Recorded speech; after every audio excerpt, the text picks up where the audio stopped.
S&P held some critical levels today, so did the Nasdaq. We're going to get into it and get pretty detailed on the technical side. We got really into the fundamental side yesterday. We're going to do a little bit of that, but stay tuned as always because there's going to be some actionable things at the end of this video. If you see here, you can see the clear breakdown on the futures market. This is just a daily chart showing you the 22, 55, and 100.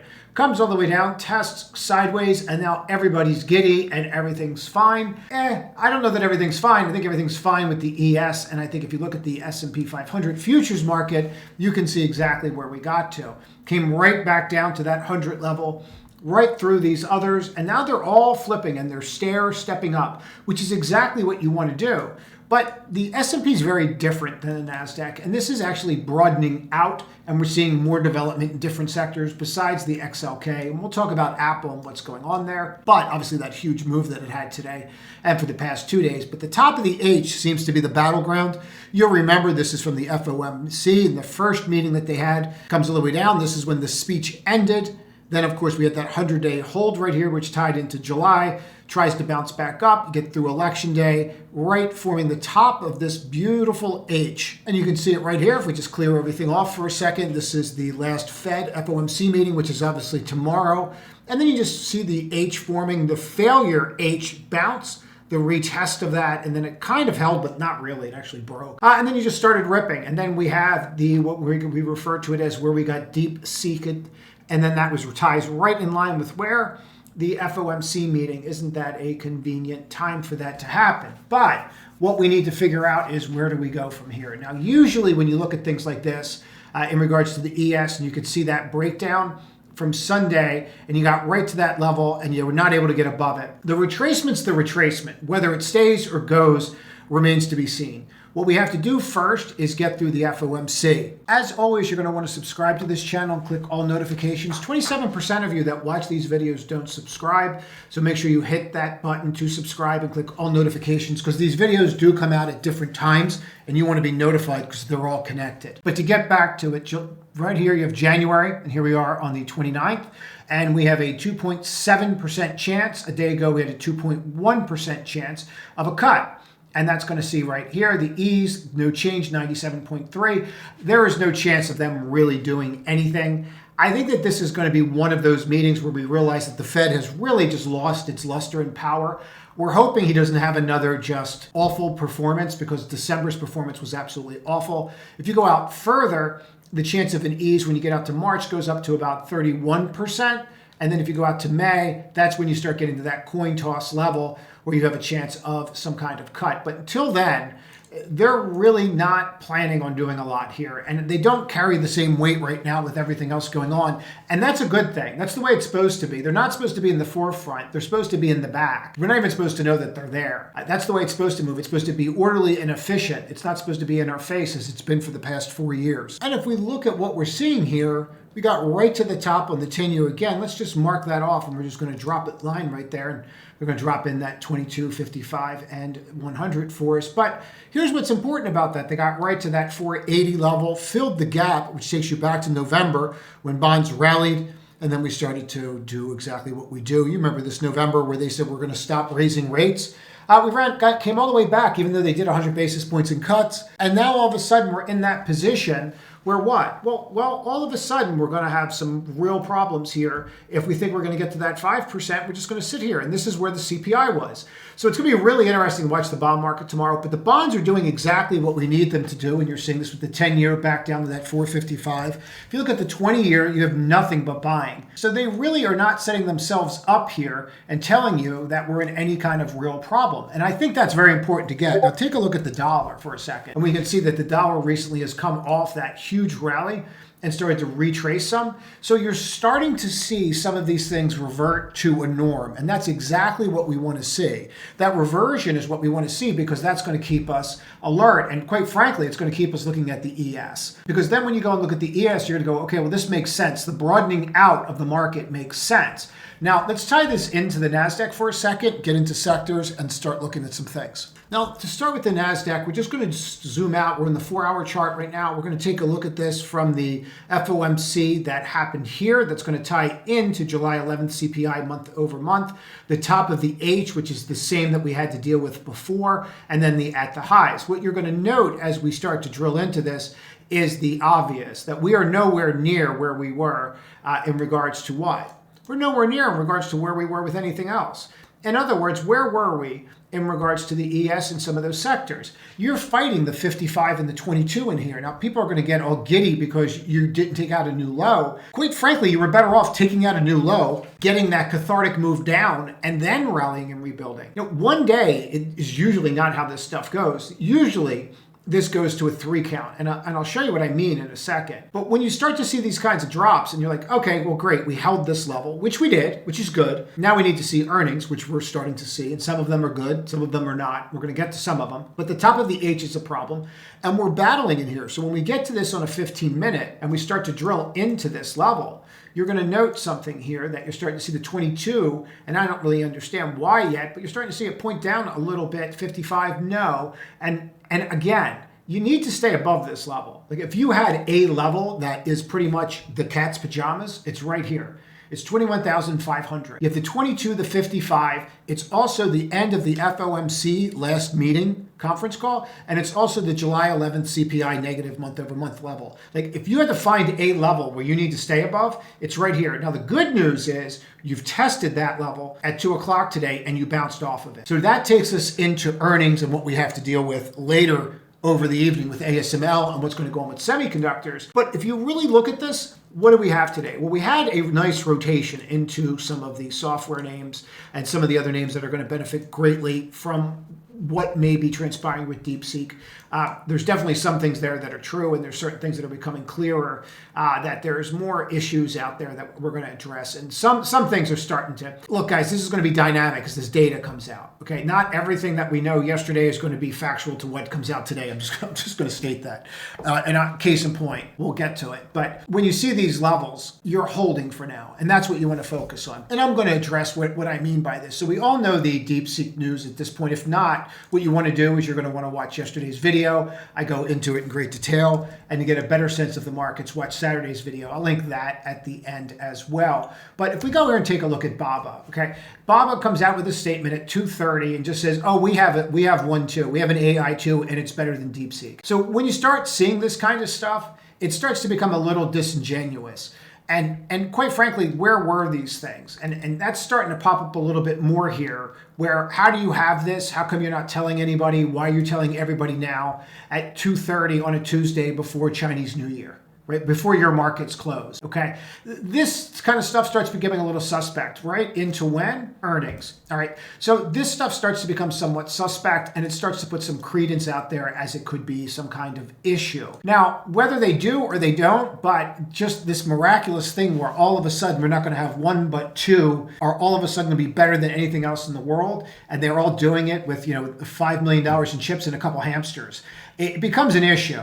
And it's starting to become a little disingenuous when you start to see things like this. So we're going to see how it develops and goes from there. My sense of this is when we look at the bigger picture, we look at the stocks, we'll go right here and take a look at this. So here we are on the stocks, and we can see this level very, very clearly. And I'm sure you guys already did all this, where you see that you've completely broke that level, okay? Down, breaks, and here we are. Once you see that, you have broken that support level, and you have another little support here that you've kind of holding on to by your teeth. But what really matters about this more than anything to me is what happens tonight when we're at Eastern Standard Time, when we're all asleep with ASML. Now, ASML, just for disclosure, I do have a position in this, and it did not break my stop, and I wanted to stay in it, so I'm going to stay in the trade. I made that decision. It is what it is. And I just want to show you something. The last couple calls here have not been great. So this one we were down roughly 7.75%. This one we were down, I believe, from that move that day from when it opened. I think you finished down 16%. Not exactly a ringing endorsement with the way that the market moved. And we'll find out this evening how it goes. I think you're so washed out down here on price that it's got to be an absolute disaster for it not to work. In other words, if you start looking at $6 a quarter and you start looking at it from that perspective, you start getting into $24 a share. You start looking at it and going, okay, well, where's this thing really going to trade at when you start calculating this out? And it's a little hard to do, I know, because you have to look at the bookings. Samsung is shut down as much. You only have a couple companies that can afford this. It's over $330 million to own one of these machines. By the time you look at it, Samsung has shut down the plants that they thought that they had to shut down, and Taiwan Semi is building. So I would think, there I go again, thinking, bookings would be up, but you have to say, now, if bookings are bad or they're down, then the SOX is going to be weak. And that's going to tie right into what's going on with NVIDIA. Now, NVIDIA in and of itself, and what we'll do here is, they're all notes from one of the classes I was teaching, but like, when you see something like NVIDIA, this is so fascinating to me, and I want to show you guys how to do this yourself. But the idea like, oh, okay, well, NVIDIA's back. NVIDIA's at the same exact spot it was yesterday, guys. Like literally the same exact spot. So you're still in the same range. The only person that made money was the person that either bought it at the close and just said, oh, I'm going to spray and pray, right? And then held it even though it took out a low, so they had no stop. Or they bought it when it flipped earlier in the day, which is fine if you did. Now, if you were on the pre-market live or you're in the community, you know I shorted this morning around 125 and we wound up riding it the whole way down to about 118, 116, something like that. I have to go take a look at it. But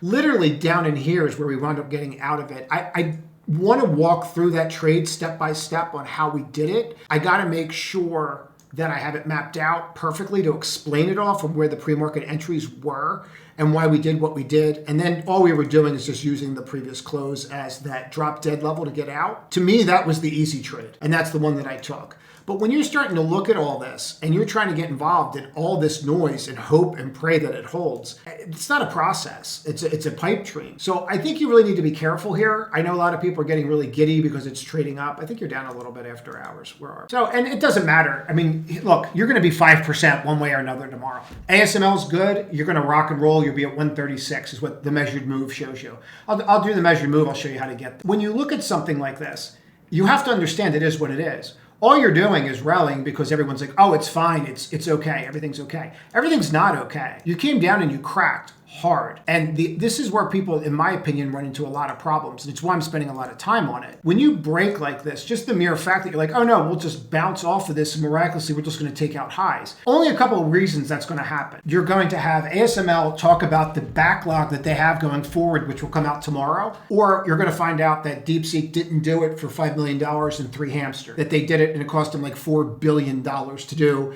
And they're not running on H100s, they're running on the B series, and they didn't want to tell anybody because they're not supposed to have access to it, right? That's the kind of thing that could get this to turn around, okay?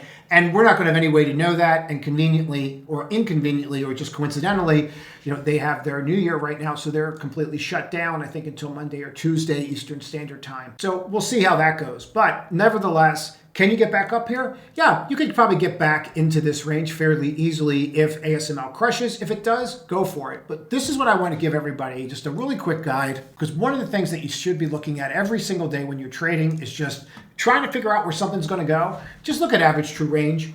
Okay, the average true range right here was 7.5 today, $7.50. So if you're trading and you just look at ATR and you're like, well, where could this get to today?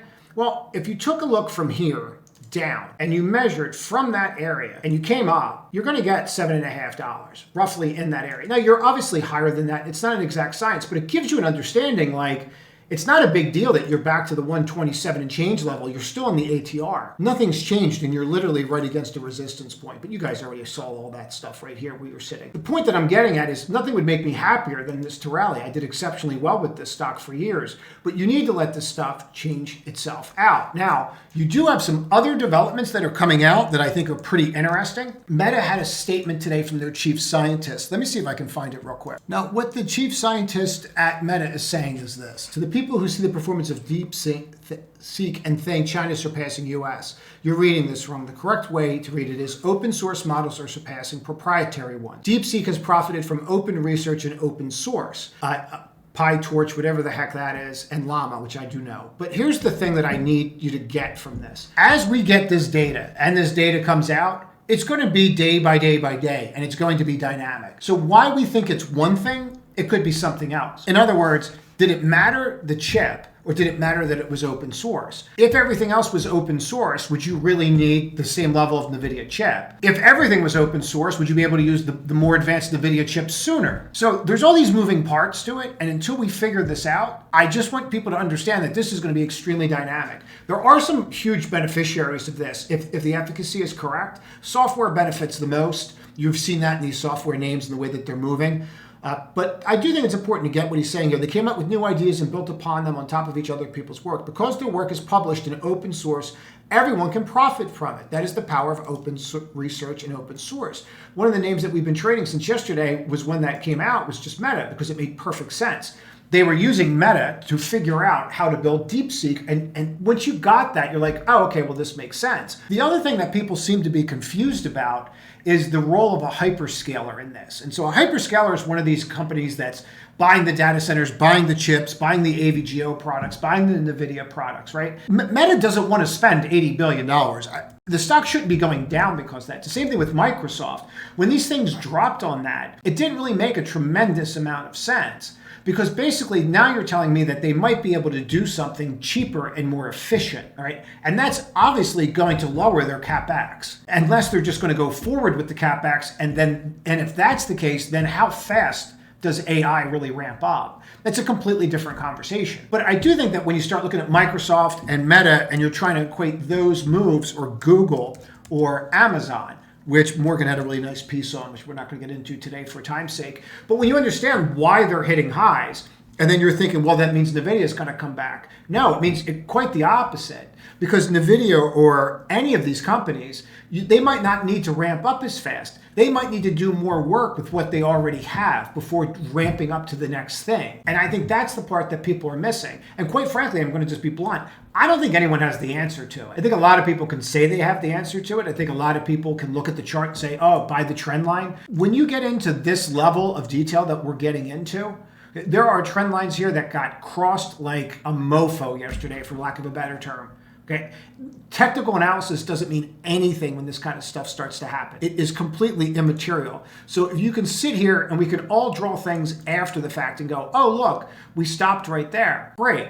That's perfect. And now we can use that and we can see if we can build on that. But before you had that, you had this. Okay, and this was way more significant because you had more periods where you touched that area. Okay, and you crack. And usually when you break something like that, the next target is down here. It's the low of whatever that is. Now, if this holds, that's great. But this level's never been tested, ever. It was tested, this level has been tested here and here. You have no test here. You don't really, to be quite honest, even have a true trend line. But you may make the argument that you do now. So for people that are looking at this and saying, oh, we're definitely going to hold, you know more than I do. I'm just going to be blunt about it. Because when I look at this right now, all of this really means nothing. None of it means a darn thing if ASML misses and lowers booking. You'll see this tomorrow because either one of these is going to be affected. And I think you're going to see up 5% or down 5%. The question really becomes how much does ASML change their booking? And that's going to move the stock. And that's just my opinion of it. But I think we'll see that tomorrow very clearly. Now, where's the money going? XLF is hitting highs. One of the key things that's really good about when you have a drop like yesterday is you get to see where the money's going. Really focus on the semis because you're going to come in tomorrow and you're going to get a move. And that move is going to determine what we need to do. It's going to be that simple. What were bookings? And once you see that number, it's going to be irrefutable because this will be up or down drastically. And that's going to be the focus until we get into the FOMC. And then from there, we just kind of have to hope he does a much better job than he did last time. That's it.